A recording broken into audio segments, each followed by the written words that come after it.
আলাইকুম সম্মানিত শরীদ, আশা করি খুবই ভালো আছি। শুকর আলহামদুলিল্লাহ, আল্লাহ সুবহানাহু ওয়া তাআলার অশেষ রহমতে আমরা চমৎকার ভালো আছি। দুবাই মাল্টিপল ভিসার ব্যাপারে আমরা অনেকেই অনেক ধরনের ভুল তথ্য জেনে থাকি, বা সেটা একজন জেনে আরেকজনকে জানাই।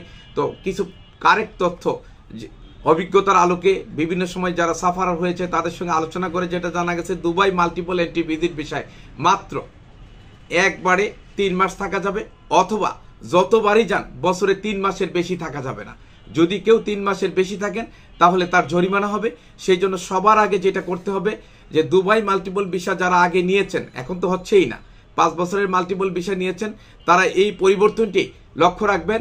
যেখান থেকে যেই তথ্যই শুনে থাকেন না কেন, সঠিক তথ্যটি হলো একবারে 90 দিন থাকা যাবে, অথবা বছরে যতবারই যান ততবারই আপনি 90 দিন থাকতে পারবেন।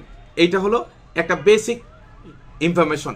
আর তার ছাড়া এই ভিসা যাদের করা আছে তারা এখন দুবাই যে কোম্পানি খুলতে পারবেন, এখন দুবাই যে ভিসা পরিবর্তন করে অন্য ভিসায় ট্রান্সফার করতে পারবেন। আমরা আপনাদের জীবন সুন্দর হোক, উত্তরোত্তর আপনারা উন্নতি করেন এই কামনা করি, এবং আপনাদেরকে সুন্দর করার জন্য যা যা প্রয়োজন আমরা সব কিছু করবো ইনশাল্লাহ। আপনাদের সকলের নিকট দোয়া প্রার্থী। সবাই ভালো থাকবেন। আল্লাহ হাফেজ। আসসালামু আলাইকুম।